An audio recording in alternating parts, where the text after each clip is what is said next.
Finding love online is common these days and has led to a number of successful relationships. But how much do we really know about the person sending us messages? How easy is it to build a fake persona? And if we allow them into our lives and homes, can they really be trusted? This is the case of Jodie Nicholson.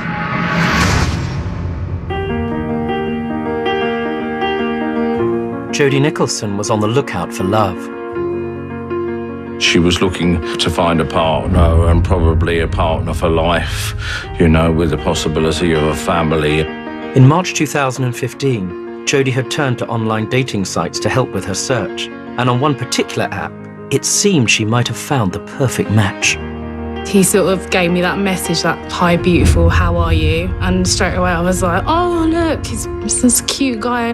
He said how he liked cooking, making a girl feel like a princess, typical gentleman. So you sort of look at it and go, oh my God, he's like a Prince Charming.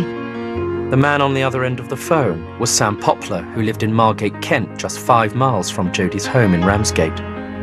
He started off with the cute little message, started making me laugh and smile. We started talking. After a week of messaging, the pair arranged to meet up. When I met him, I did think, oh my gosh, you're quite nice, you are. He was quite my type. During this first date, Sam confided in Jodie about his tragic past. He told me straight away that his mum died of cancer. I felt terrible for him, losing his mum at such an age. It's a disgusting disease for anyone to go through. So when he told me that, I just said to him, oh, babe, come here, and gave him a hug. We started talking all the time, every day. We met quite a few times after the first time. Then he come round my mum and dad's house. He seemed very charming, nice, and intelligent, caring. He said that his mother had died and he'd been with her right to the end and actually switched the machine off. Having lost my mother only a couple of years before, I was very sympathetic to that. The family were living in temporary accommodation after a house fire, and it wasn't long before Sam came to join them. He just started to say that he hadn't got anywhere to go, he was homeless. He explained that he owned some properties but couldn't get into them at the moment. They were tenanted out, and he'd been working as an electrician in Margate on the fairground there, and that his contract had come to an end, and therefore his accommodation had come to an end with it. We were like, you just want to stay here until you can get yourself sorted. Jodie said, Sam's going to stay for a few days. I've okayed it with Mum, and I wasn't overly pleased because I don't like bombshells dropping like that.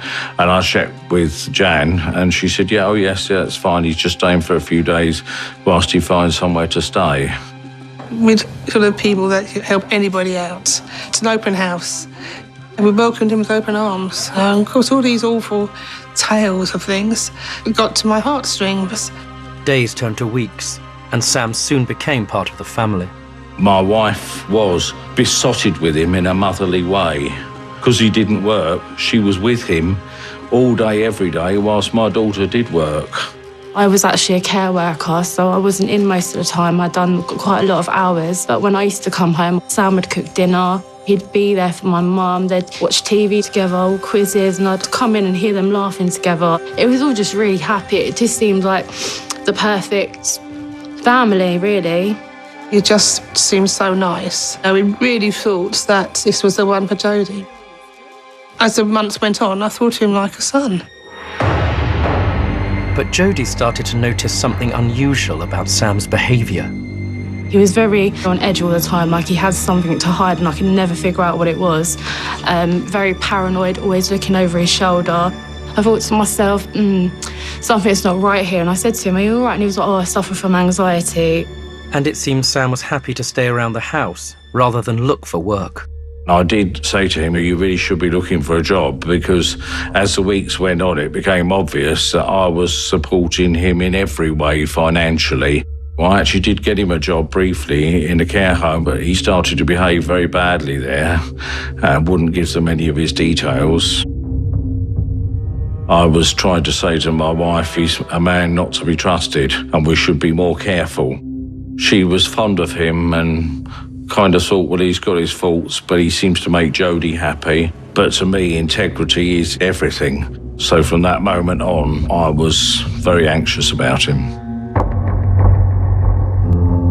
Jodie, however, was now allowing Sam to help with her finances. Jodie suffers from a condition called dyscalculia, which is similar to dyslexic. I've got problems with maths, so I don't understand money. I get a bit confused with it. So Sam said that he'd help me look after my money, budget it with me. He started to take my bank card and he had control of it. Now firmly a member of the household, Sam's behaviour towards Jodie gradually started to change. It started with my appearance first. He started becoming very controlling. I had my hair bleached, I had hair extensions, and he come home one day and said, "You look disgusting. I don't like you like that." He said, "You look cheap. You need to change now as I'm leaving you." I had to take them all out, so I had really short hair. I wasn't allowed no makeup. He's made me delete Facebook. I couldn't talk to any of my friends, and he literally got my phone and smashed it into a door because he didn't want me talking to anyone. We didn't go out, we just sat indoors all day. We wouldn't do anything.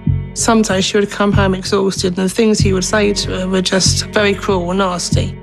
I was never sure what mood Sam would be in, and it would be like treading on eggshells. I'd be so worried. He'd be all right to my mum and dad, and then I'd come in and I'd see this like slidey look he'd give me, and I'd be like, "Oh no, I'm in for it now." I'd go outside and have a cigarette, and he'd go, "You stink. Go and have a shower. You're disgusting." Having taken possession of her bank card, Sam was now also controlling Jodie's access to her own money. When I went to ask for it, I'd get called all the names under the sun, and then he'd give me the money begrudgingly and go, "There you go, tramp," and just chuck £20 at me. This even led to a physical altercation 7 months into the relationship. When he couldn't find my bank card, he literally grabbed me by the neck up against my wardrobe and started strangling me.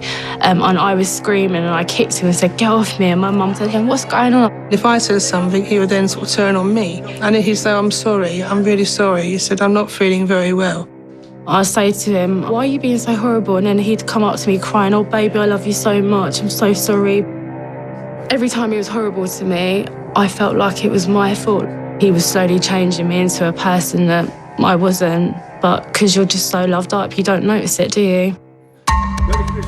Christmas Day 2015 saw a surprise development in Jodie and Sam's relationship. He said to me, "Read that, please." It said, "Will you marry me?" I cried my eyes out and I was really happy, and I thought, okay, maybe he's starting to change. Simon lent him the money to get a ring, and Jodie was over the moon, of course. But this wasn't Sam's only bombshell that day. It was about 2 hours later we started crying, and we were like, Sam, and he said that he had non-Hodgkin's lymphoma cancer. And we were just so shocked and upset about it. We were all emotional, including myself, because no one wants to see someone like that. It was quite a sad time, really. He'd call me in the middle of the night, screaming, curled up in the ball in the bathroom, and be coughing blood up, and it'd be everywhere. He started telling us that he had doctors and hospital appointments to go to. Obviously, us caring about him, we offered to go with him. No, I don't want you to, I don't want you to. He would not let us anywhere near these hospital appointments. Sam was also behaving strangely in other ways. He was always waiting for the postman, but I thought it was because he smoked. But we did notice that it was very strange. He always used to bring the post in, and even trained our Yorkshire Terrier, if he didn't get there first, to pull the post out of the letterbox and give it to him. When we went to bed, he'd often come down, and I would hear him come down because you'd hear the stairs creak, and I'd say, "What's wrong?" He'd say, "Oh, I'm really not very well tonight. I was going to have a cigarette and go back to bed." He'd be up all night doing stuff. I just thought, "What are you doing?" And he said, "I'm just having a cigarette. I'll be up in a minute, babe." About an hour later, he'd come up. But Simon was growing more and more suspicious of Sam. He kept on saying, "I'm going to have chemotherapy soon." And the window for someone who's diagnosed with cancer is very short. And of course, the chemotherapy never happened. And I actually was able to find out that he'd never been to the hospital for cancer, and he'd never been diagnosed of it. And when I told my wife, she couldn't believe it. I said, "He's a liar, he's a charlatan, he must go." She said, no, he's an ill man. I was smitten with him. He would tell me jump and I'd say how high, so he knew he could get away with it. Jodie obviously wanted to remain in love with this man that was being increasingly unkind and hurtful and saying nasty things. I was just a man absolutely possessed with both anger and distress the whole time. Every day, every week, every month, looking at him sitting in the chair, smirking and realising that there's something seriously wrong with you. Coming up, Simon uncovers more lies. I'd found out that his mother was alive and kicking. And the truth comes out. My wife, he cleared the whole of her account, everything. She'd been even less lucky than me.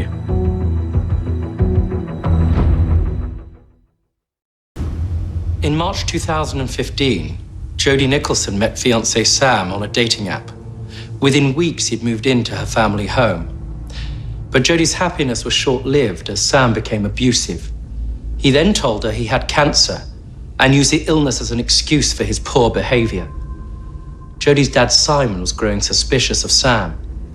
Convinced that he was lying about being sick, Simon was now moving closer to uncovering the real truth about the man, calling himself Sam Poplar. Sam had been unable to provide any ID for the job that Simon had found him at the care home, and now Simon knew why. He gave a false name when he first came. He called himself Sam Poplar, but he wasn't. He was actually Sam Alexander. We had an unholy row over that. A visit to the home uncovered yet another lie. I was talking to the lady who manages it, and I said, I can't stand him in the house. It makes my flesh crawl. But I said, I do feel for him for losing his mother. She said, losing his mother? You've got to be joking. His mother lives in Margate, not dead at all. And at that point then, I was just absolutely white with rage. He could tell so many lies. That, for me, was the final straw. And I think nearly for Jan, but still, again, his persona come through. He said, well, she's not exactly dead, but we don't get on anymore, and all the rest of it. Sam's days were numbered, but Simon had to convince Jodie and Janice once and for all that he was a con man. A couple of times I said to my wife, I haven't had any statements from my savings account, have you? No, she said, no, I haven't. But she said, I think they might be doing them manually. And we thought, well, we've saved our money, it's safe, it's in the bank. It went to the back of our minds. In July 2016, 16 months after Sam first came into their lives, Simon made his biggest discovery yet. Something made me just go and check my bank account. And I thought, that's lower than normal. It was about, well, 10 or 12,000 pounds low. And I thought, no, I haven't spent it. I know I haven't. I went to the bank 2 days later and 2,000 pounds more had gone. Simon had only one culprit in mind. And when the bank printed his statements, he saw how Sam had spent his money. Constant betting sites, one after the other. And one set of betting, he'd spent £7,000 or £8,000 in one night between 2 and 4 o'clock in the morning. So I guessed it was him because of the times and the fact that he used to say he couldn't sleep, he didn't feel well, and I knew it couldn't be anyone else. At that point, I went straight to the police station. And when I showed the bank statements to the officer, and he said, we're going round there now to arrest him. The policeman advised Simon to stay away from home until Sam had been arrested. Me, Mum and Sam were in the living room, and then the dog started going mental and barking. Sam looked out the window, he went, oh my God, it's the police, it's the police. He ran to the back door, and I said, what are you running for, Sam? And he was like, they've come for me, I know they've come for me, I know they've come for me. The police officer said, Samuel Alexander, I'm arresting you for fraud. And I thought, what? And I said to my mum, I was like, Mum, what is going on? We both started crying our eyes out. I was shocked because I didn't know the police were turning up. When he was taken away, he was hanging on to me, screaming and crying. The police officer was reading out the charges to him, and he was literally, I've done nothing wrong, Jan. Promise you, you know I love you. And it was awful. He got put in the police car, and my bedroom got literally turned upside down. That's when they found all the bank statements that had been hidden in his clothes and stuff. For months, Sam had been intercepting the postman and taking the family's bank statements. Everything Sam had told them was a lie. He didn't have cancer at all. We found out that after the police raided my room, the tablets that he actually had were for a stomach ulcer. He could actually cough blood up from the acids, and he learned how to do it. Really thought he was seriously ill. He told me how he nursed his mum through cancer, even described putting white lilies on her coffin, which makes me sick because she is still alive. And now Janice was about to unearth the shocking extent of Sam's fraud. So I found a tiny piece of white paper, and as I pulled it open, there was a couple of statements of mine telling me that I had 69p from nearly £40,000. And I was so shocked. I mean, it literally made me feel very, very ill. So this time I didn't realise that he'd had my wife's money as well. He cleared the whole of her account, everything. She'd been even less lucky than me.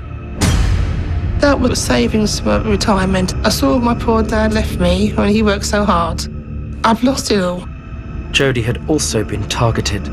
He was helping himself to my money without me realising. It was my wages from my work. He put me in debt. Then I found out that he was transferring my mum's money into my account. And I didn't realise we were spending my mum's inheritance. Learning of Sam's deception was more than Jodie could bear. He's probably the first guy I can say that I actually wanted a future with. To have somebody do that to you who you've trusted, and you were going to get married, you were going to start a family and everything, just to have them stab you in the back like that, it's just the ultimate betrayal. I just felt guilty. I just felt like it was my fault because no one wants to see their parents being robbed of their life savings. In total, Sam was charged with taking approximately £55,000, although the family believed the true figure to be closer to £70,000. Both Simon and Janice kept their cards locked away, but solicitor Sean Joyce explains that Sam found a way to access them.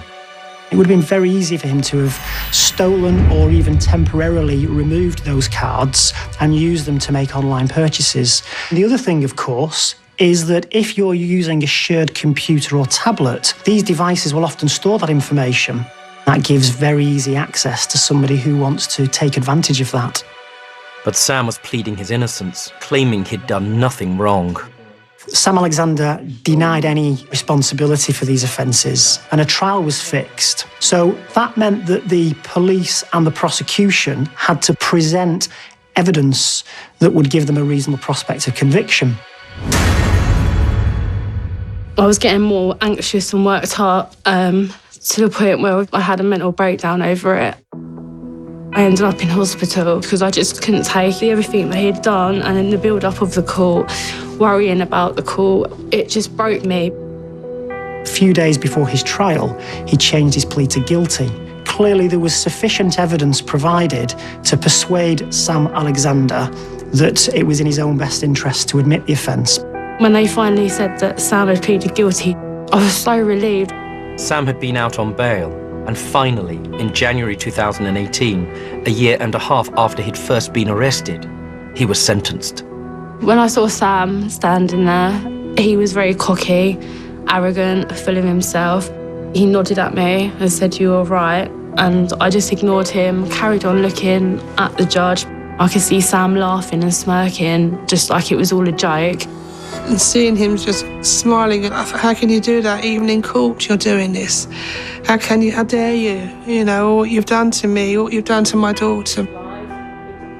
I read my statement out and I saw Sam looking at me, and then he pretended that he was upset. He put his hands in his arms like this, and I thought, that's fake. I can tell that's fake. Don't try and trick me.